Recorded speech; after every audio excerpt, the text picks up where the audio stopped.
Bonjour à tous et bienvenue dans cette nouvelle vidéo. On se retrouve comme d'habitude pour parler films, pour parler séries, pour parler sorties et pour parler plateformes de streaming. Cette fois-ci, nous allons parler d'une sortie cinéma que j'ai eu la chance de découvrir en avant-première dimanche. C'est un film d'animation et c'est un film qui appartient à une saga qui s'est, bon an mal an, fait une belle place dans l'animation actuellement. Nous allons parler du film Les Mignons 2, Il était une fois Gru. On a toute une saga sur laquelle revenir, donc je vous laisse avec le générique, on se retrouve juste après.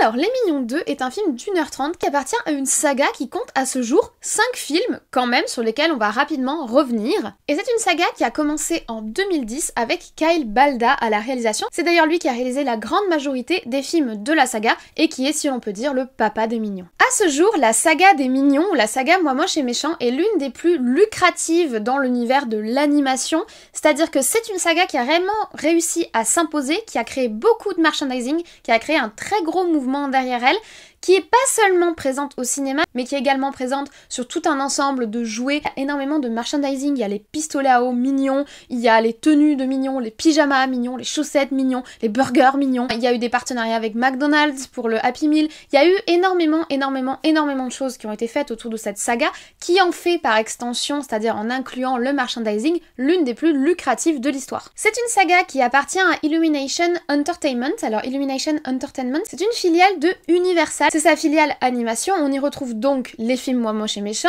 les films Mignons qui appartiennent donc au même groupe. On y retrouve également la saga Comme des bêtes qui rencontre un certain succès, donc c'est qui est également un film d'animation. On retrouve également les deux films Tous en scène qui tournent autour de la chanson, ainsi que le film Le Lorax qui est un des films d'animation les plus bizarres que j'ai vus au niveau des thématiques et de l'incompréhension que j'ai ressenti. Le monde de Illumination Game a quand même une identité assez forte. Alors, assez forte dans le sens où on est capable de voir que des films comme Les Mignons vont faire partie de la même famille, entre guillemets, que Comme des bêtes. On a le même type de communication, on a le même type de merchandising, on a un petit peu la même façon de communiquer et les mêmes valeurs. On a aussi une animation qui se ressemble, même si en soi, on n'est pas sur quelque chose qui va vraiment sortir du lot par rapport à ce qu'on trouve dans le monde de l'animation d'une manière générale. On est sur de l'animation 3D, assez classique, assez lisse, avec pas tant de détails que ça, mais avec des personnages efficaces qui misent sur l'humour et la légèreté. À savoir, pour le petit côté cocorico, qu'une des filiales de Illumination est basée dans le 15e arrondissement à Paris. C'est l'entreprise Illumination MacGuff, et donc une partie des équipes qui travaillent sur Les Mignons comme sur les autres films sont des équipes françaises.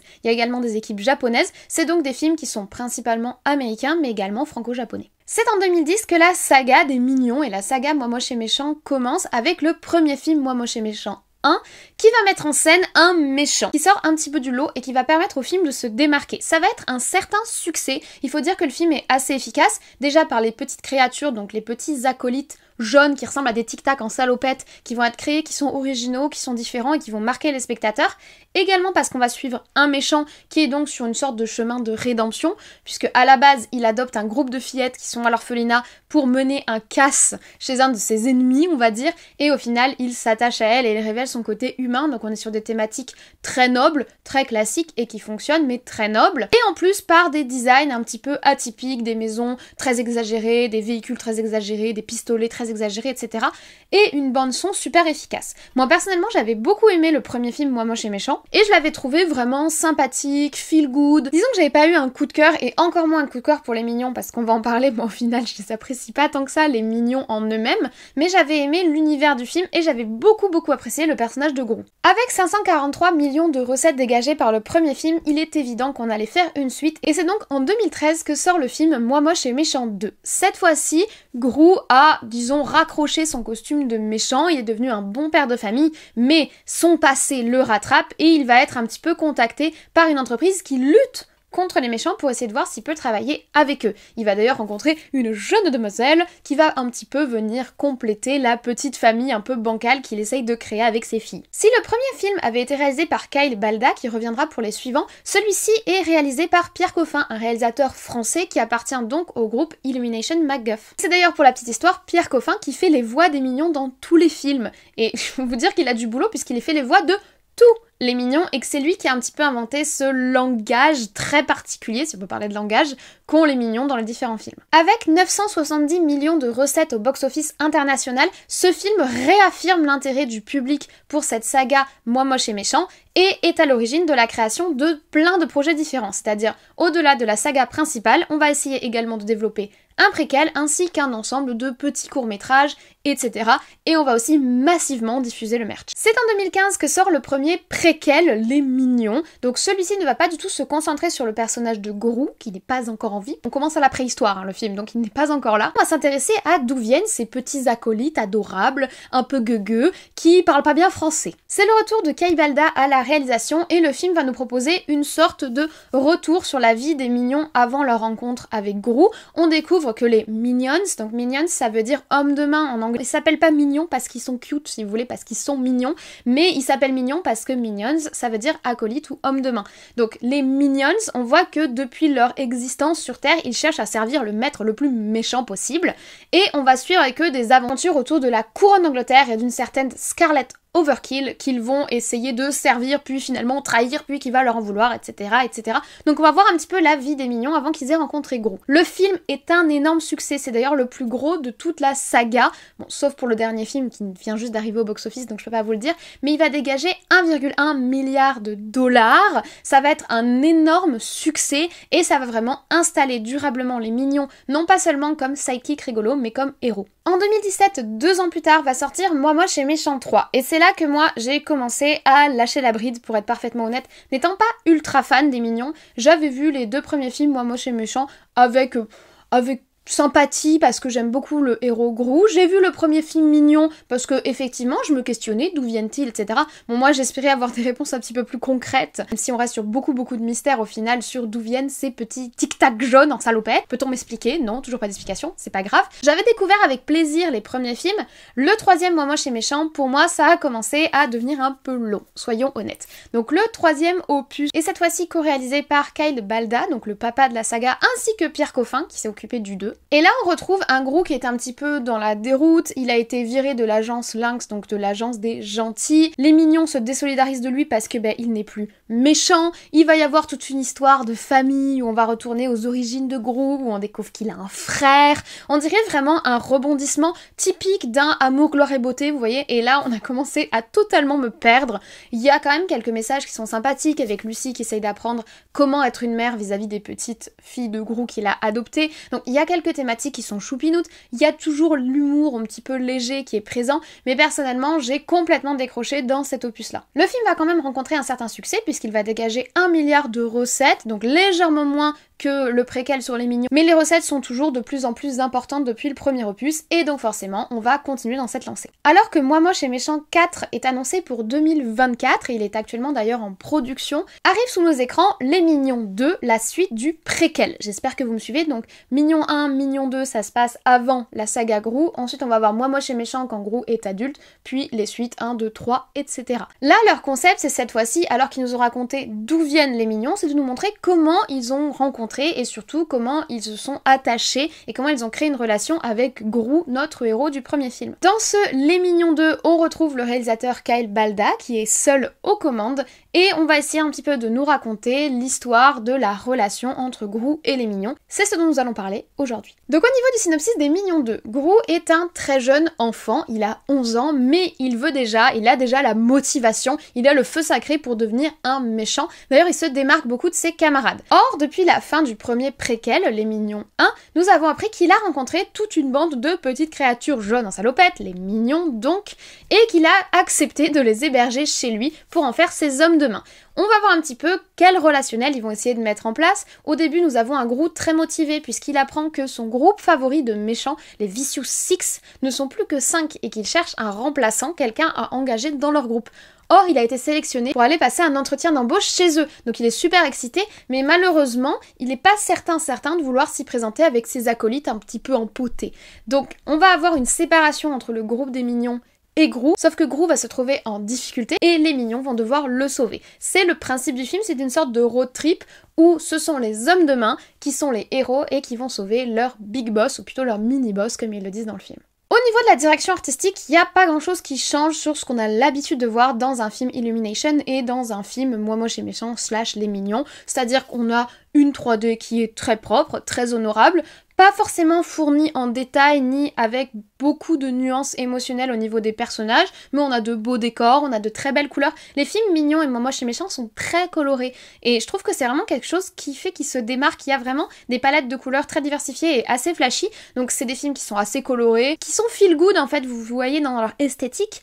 Là, en plus, ça se passe dans les années 70, donc ils ont travaillé toute une thématique autour du disco, autour du mouvement hippie, autour des pattes d'éléphant, des boules à facettes, vous voyez, toute cette esthétique-là des années 70 aux États-Unis, qui est plutôt sympathique et qu'ils ont plutôt bien bossé, je trouve. À l'inverse, on approche aussi, on va dire, la culture asiatique, la culture chinoise, et pour le coup, je trouve que c'est très cliché, très en surface, et plutôt pas très bien traité. Alors qu'on a eu des films très récemment, comme Kung Fu Panda ou comme Turning Red, qui ont essayé un petit peu de creuser, aller au-delà du simple cliché, les Asiatiques, ils font du Kung Fu, ils sont habillés en rouge et il y a des dragons. Bah là, on coche tous les clichés. Clairement, quand je fais le cliché, c'est un peu dommage pour le coup. Je trouve que au niveau visuel et artistique et au niveau des musiques, il n'y a pas assez de taf pour creuser quelque chose d'un peu plus honnête et d'un peu plus intéressant au niveau de la culture asiatique, qui est vraiment approché comme un énorme cliché. J'ai pas mal apprécié les designs qui ont été travaillés pour le fameux groupe des Vicious Six, donc le fameux groupe des méchants. J'ai beaucoup aimé la nonne, grosse passion pour ce personnage, il m'a fait beaucoup rire. Je ris pas beaucoup à l'humour des mignons, mais je ris très souvent à l'humour de Gru et à l'humour des méchants que je trouve, je dirais pas plus adulte mais plus mature en tout cas, et c'est un humour qui, ça me fait rire. Et alors la nonne, vraiment le personnage, je l'ai trouvé trop fun.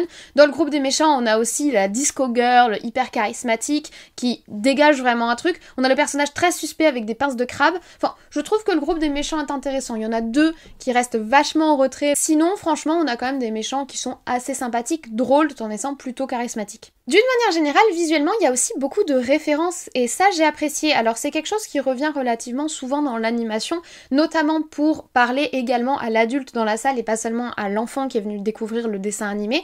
Et là, il y a des références qui sont assez diversifiées, même si je les trouve pas assez poussées. On va avoir des références à Kill Bill, on va avoir des références aux films de Kung Fu des années 70. Je suis pas une spécialiste, mais moi ça me fait penser à Jackie Chan. Après, ne venez pas me taper dessus s'il vous plaît, je suis vraiment pas une spécialiste des films de Kung Fu, c'est pas un truc qui m'attire particulièrement, mais il y a aussi également des références relativement appuyées à Kung Fu Panda, ne serait-ce qu'au niveau, on va dire, de l'esthétique qui a été développée pour le grand maître Shaolin, qui me fait vraiment penser au grand maître dans Kung Fu Panda. Il y a quelques références à Star Wars, il y a des références aux Dents de la Mer, et il y a également une référence assez fun à 007 dans le générique de début, qui n'a rien à voir avec le reste, qui est absurde, mais que j'ai trouvé assez sympa. Honnêtement, le générique, esthétiquement, je l'ai trouvé plutôt beau, et j'aurais aimé qu'ils aillent plus dans ce sens-là, si vous voulez, avec quelque chose de référencé et d'un peu plus original et d'un peu différent. Malheureusement, ça s'arrête au générique de début.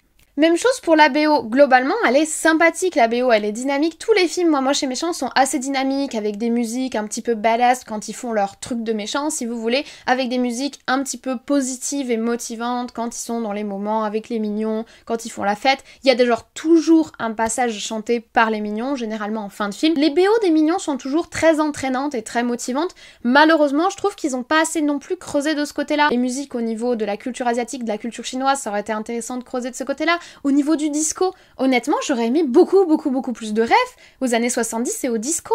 Il y en a pas assez, je trouve. Des grands classiques remixés par les mignons, par exemple, ça a été super intéressant.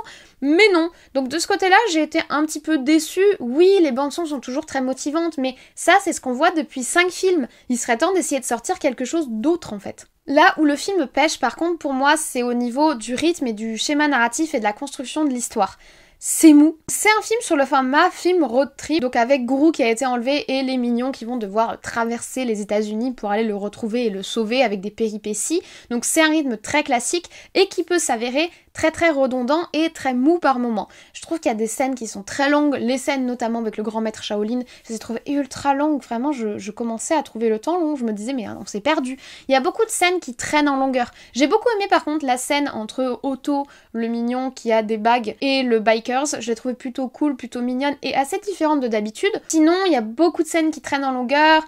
C'est pas forcément très entraînant, il n'y a pas vraiment d'emphase non plus au niveau des méchants, puisqu'ils apparaissent de temps en temps, mais c'est pas vraiment des gros combats, à part le combat final qui est assez ridicule. Pour le coup, le combat final, il y a un petit côté Turning Red d'ailleurs, mais Le combat final, j'ai trouvé qu'il manquait d'entrain, de difficulté, très court en plus. Ça manque aussi beaucoup d'émotion, je trouve. Normalement, les films Moche et Méchant, c'est quand même des moments où il y a toujours des moments un peu tristes, où il doit se séparer de quelque chose, renoncer à une ambition. Il y a un aspect un petit peu humain et émotionnel. Là, j'ai trouvé que c'était pas du tout humain, j'ai ressenti pas beaucoup d'émotions en fait. C'est plutôt une succession de petites scénettes qui se veulent drôles et légères, qui se succèdent comme ça tout le long du voyage, mais j'ai pas senti vraiment une unité dans le film et j'ai trouvé ça très décevant puisque en fait, du coup, oui, il y a des scènes qui sont drôles entre guillemets, la scène des pilotes d'avion, la scène du moine Shaolin, mais on dirait des petits épisodes de série. On dirait pas un film, on dirait pas une continuité réelle. Et ça, j'ai trouvé ça très embêtant puisqu'au final, il y a rien qui s'installe sur le long terme. Et c'est pour ça qu'émotionnellement, on s'attache pas et qu'on n'a pas une emphase à la fin avec un stress. Est-ce qu'ils vont réussir? Est-ce qu'ils vont y arriver? Est-ce qu'il va y avoir des morts? Bon, même si c'est un mignon et qu'il y aura pas de mort, mais vous comprenez ce que je veux dire. Il y a pas ce côté-là, il y a juste une succession de scènes les unes après les autres et ça, c'est très décevant. Et globalement, j'aimerais revenir plus largement sur la saga. Honnêtement, tous les films mignons, ou Moi Moche et Méchant, ne sont que des déjà-vus de ce qui s'est déjà fait.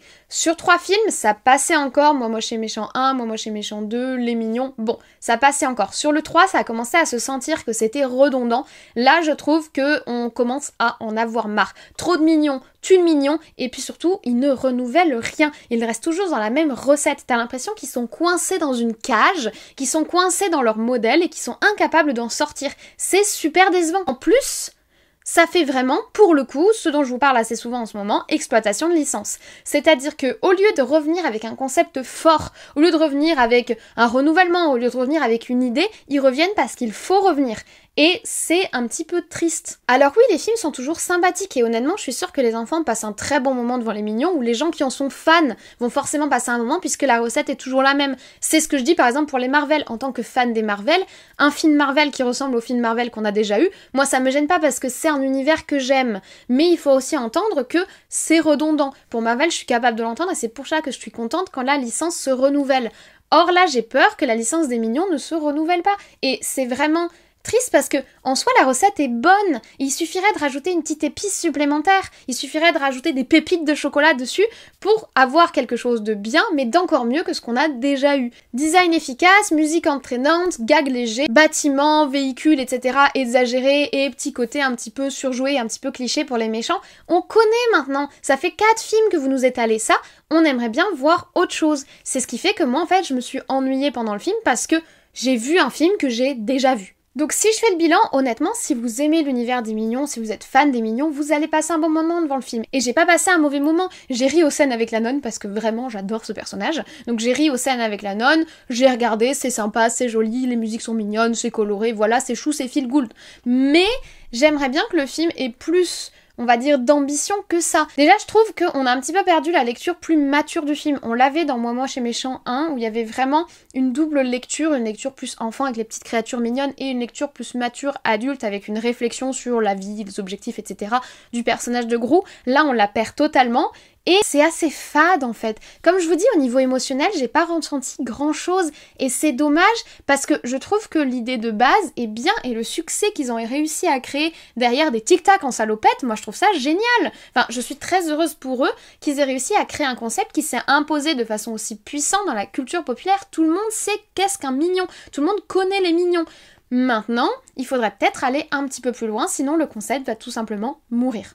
Au lieu de revenir parce qu'il faut revenir, revenez une fois que vous aurez eu une idée différente, une idée originale, quelque chose pour rafraîchir en fait. Et c'est pour ça que du coup, le film Moi Moche et Méchant 4 qui est annoncé pour 2024, j'ai aucune attente. Parce que je suis juste inquiète de voir jusqu'où l'agonie de la saga va pousser. Parce que là, honnêtement, depuis le dernier film, donc depuis Moi Moche et Méchant 3, je pense que la saga est en train d'agoniser lentement et sûrement. Et c'est dommage parce que franchement, il y avait un concept sympa. Donc soit on s'arrête maintenant et on arrête les dégâts en gros, et on laisse tel que c'était, comme une petite saga mignonne, un peu iconique à la Shrek si vous voulez. Les mignons, c'est devenu des icônes comme Shrek peut être une icône. Attention, je compare pas les deux films. Je préfère largement le premier Shrek au premier Moi Moche et Méchant. Mais au niveau iconique, ce qu'il représente pour la pop culture, les mignons ont réussi en fait à rentrer dans cette catégorie-là. Mais je pense qu'il faut s'arrêter maintenant, ou alors revenir uniquement s'ils ont une idée puissante et quelque chose vraiment qu'ils veulent rajouter à la saga. Voilà, je vous remercie d'avoir écouté cet avis sur Les Mignons 2 jusqu'au bout.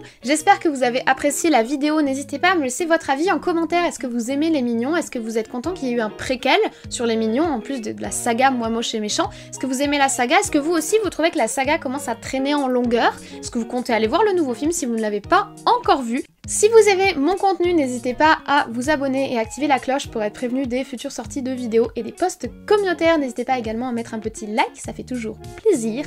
Moi, je ne vous embête pas plus, je vous souhaite dès à présent une très bonne journée, une très bonne semaine, de très bons visionnages et on se dit, comme toujours, à très vite.